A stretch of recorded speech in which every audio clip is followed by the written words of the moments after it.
تنہا کون ہے،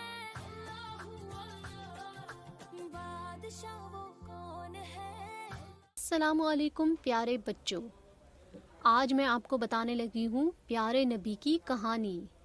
جی ہاں، ہمارے پیارے نبی حضرت محمد مصطفیٰ صلی اللہ علیہ وآلہ وسلم، جو کہ اللہ تعالیٰ کے آخری نبی ہیں۔ آپ صلی اللہ علیہ وآلہ وسلم 12 ربیع الاول کو مکہ میں پیدا ہوئے، اور آپ کے والد کا نام حضرت عبداللہ تھا۔ آپ کی والدہ ماجدہ کا نام حضرت آمنہ تھا۔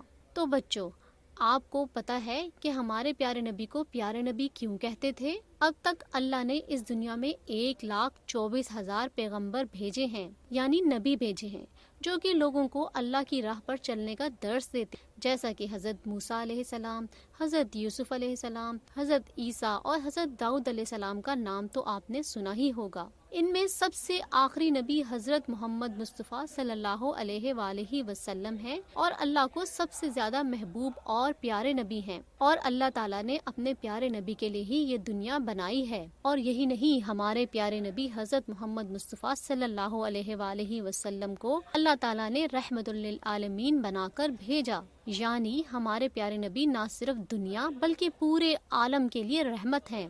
اور پیارے بچوں، ہمارے نبی کا اخلاق اتنا اچھا تھا کہ دوست تو کیا، دشمن بھی ان کے اخلاق کے گرویدہ ہو جاتے۔ انسان تو کیا، جانور بھی پیارے نبی کے حسن اخلاق کی وجہ سے اور رحم دلی کی وجہ سے اپنی فریاد نبی کریم صلی اللہ علیہ وآلہ وسلم کے پاس لے کر آتے۔ ہمارے پیارے نبی حضرت محمد مصطفیٰ صلی اللہ علیہ وآلہ وسلم بچوں پر شفقت کرتے اور بڑوں کا ادب کرتے۔